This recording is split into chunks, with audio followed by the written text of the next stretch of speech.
ನೌಕರರ ಭವಿಷ್ಯ ನಿಧಿ ಸಂಸ್ಥೆಯ 70 ಕೋಟಿ ರೂಪಾಯಿ ದುರುಪಯೋಗ ಆಗಿರುವಂತಹ ಆರೋಪವೊಂದು ಕೇಳಿಬಂದಿದೆ. ಇಪಿಎಫ್ಒ ನೌಕರರ ಕ್ರೆಡಿಟ್ ಕೋಆಪರೇಟಿವ್ ಸೊಸೈಟಿಯಲ್ಲಿ ಮಹಾ ದೋಖಾ ಎಸಗಲಾಗಿದೆ.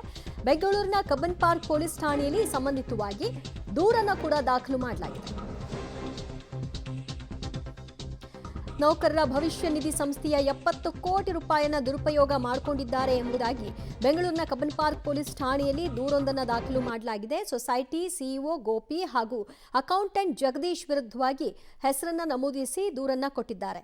ಪ್ರಕರಣದ ಬೆನ್ನಲ್ಲೇ ಗೋಪಿನಾಥ್ ವಶಕ್ಕೆ ಪಡೆದುಕೊಂಡು ಪೊಲೀಸರು ವಿಚಾರಣೆಯನ್ನ ನಡೆಸ್ತಾ ಇದ್ದಾರೆ.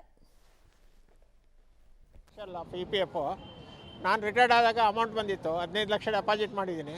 ಇಲ್ಲೆಲ್ಲ ನೋಡಿದ್ರೆ 70ರಿಂದ 80 ಲಕ್ಷ ಫ್ರಾಡ್ ಮಾಡಿ ಬೇರೆ ಕಡೆ ಪ್ರಾಪರ್ಟಿ ಮಾಡಿ ಆರ್ ನಗರದಲ್ಲಿ ಮನೆ 6 ಕೋಟಿ ತಗೊಂಡು ಇದರಲ್ಲಿ ಬೇರೆ ಅವರ ಹಳ್ಳಿನಲ್ಲಿ ಪ್ರಾಪರ್ಟಿ ಎಲ್ಲ ಮಾಡಿದಾನಂತೆ. ಈ ಥರ ಮೋಸ ಮಾಡಬಾರ್ದು. ಇದೆಲ್ಲ ಫೋರ್ಸರಿ ಆಗಿದೆ, ಲ್ಯಾಕ್ಸ್ ಟು ಕ್ರೋರ್ಸ್ ಟುಗೆದರ್ ಆಗಿದೆ. ಇದೆಲ್ಲ ಕೇಳುವರೆಲ್ಲ ಹೇಳುವರೆಲ್ಲ ಅವ್ರವ್ರ ಪಾಟಿಗೆ ಬರ್ತಾರೆ ಹೋಗ್ತಾರೆ, ಏನೇನೋ ಮಾತಾಡ್ಕೊಂಡು ಆ ಸೊಲ್ಯೂಷನ್ ಏನು ಅಂತ ಹೇಳಿ ಅದು ಹುಡುಕ್ಲಿಕ್ಕೆ ಅವ್ರಿಗೆ ಇದಾಗ್ತಾ ಇಲ್ಲ. 1.5 crores ನಿಯರ್ಲಿ ನಮ್ದಲ್ಲ ಎಲ್ಲರದ್ದು ಸೇರಿ ಹೇಳ್ತಾ ಇದ್ದಾರೆ. But I don't know proper account ಎಷ್ಟೆಷ್ಟು ಯಾರ್ದು ಎಷ್ಟು ಅಮೌಂಟ್ ಅಂದೆ ಎಲ್ಲ ಈಗ ಲೆಕ್ಕ ತಗೊಳ್ತಾ ಇದ್ದಾರೆ ಅಷ್ಟೇ. ಅಷ್ಟೇ ನಮಗೆ ಗೊತ್ತಿದೆ.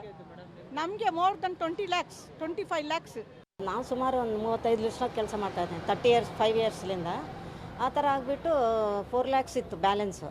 ಮೆಡಿಕಲ್ ಎಕ್ಸ್ಪೆನ್ಸ್ ಬೇಕು, ಆಪ್ರೇಷನ್ ಆಗಿದೆ ನನಗೆ ಕಾಲುಗಳಂದರೆ ಇವಾಗ ಕೊಡ್ತೀನಿ ಅವಾಗ ಕೊಡ್ತೀನಿ ಅಂತ 3 ವರ್ಷದಿಂದ ಹೇಳಿದ್ರು, ಕೊಡಲೇ ಇಲ್ಲ. ಇವಾಗ ಈ ಥರ ಆಗೋಗಿದೆ. ಸೊಸೈಟಿಗೆ ಕೊಟ್ಟಿದ್ರಂತ ಅಮೌಂಟ್ಸ್ ಎಲ್ಲ ಅವರು.